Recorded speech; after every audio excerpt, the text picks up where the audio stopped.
Jadi kan ini diantara kalian tuh bingung ya, kenapa gue gabung ke Fitri untuk kasus Yoke ini. Untuk kasus Yoke pertama, gue sudah pada saat ini gue ceritain ya, pada saat gue di New York, ya ilah udah kayak bule gue ngomong New York ya, pokoknya intinya pada saat gue di New York itu gue sudah mendapatkan satu kejanggalan nih tentang Yoke, tapi masih gue tahan. Ini ada bukti di handphone gue. Kenapa masih gue tahan?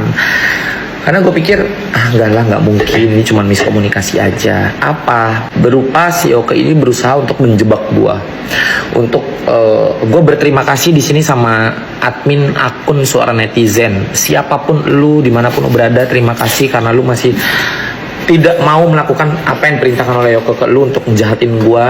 Nih, jadi pada saat di New York itu handphone gue ini belum aktif roamingnya. Sampai gue bilang akhirnya gue minta wifi dong, minta apa, hotspot dong ke Yoke.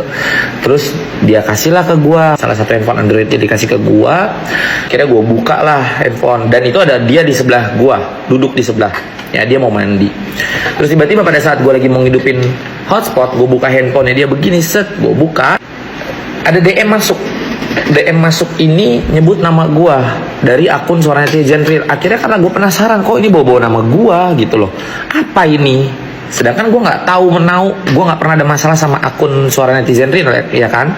Karena jiwa penasaran gue meronta. Akhirnya pada saat di New York itu gue cari tahu dengan keyword Kim, ada apa sebenarnya. Nah ini biar kalian tahu nih apa yang sudah direncanakan Yoke dari jauh-jauh hari. Dari kita nggak ada masalah loh di New York.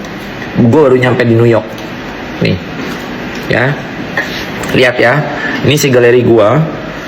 Ini gue di New York ya, posisi 9 Februari nih ya. Nah nih, ini gue ambil 9 Februari ya, tuh nih isi DM-annya. Kalian baca sendiri deh tuh. Kalian baca sendiri ya tuh.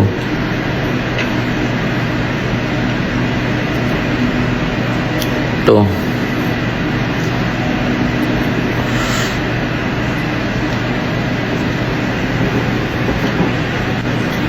Ya. Dari sini gue berpikir kayak, wah berarti Yoke ini udah jahat sama gue. Tapi gue masih tutup mata, tutup kuping. Gue masih berusaha untuk positif. Enggak, mungkin itu dia hilaf.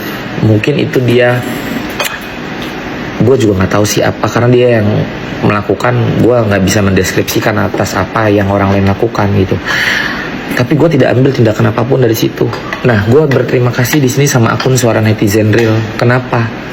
Karena dia tidak mau diperintah sama Yoke untuk jahatin gue. Gue nggak tahu siapapun lu, dimanapun lu berada, semoga lu sehat selalu ya. Admin akun Suara Netizen Real. Gue nggak tahu lu kemana. Yang jelas, I would like to say thank you to you. Dan itulah akhirnya berembet, dan ternyata bener kan, terbukti Yoke sekarang fitnahin gue.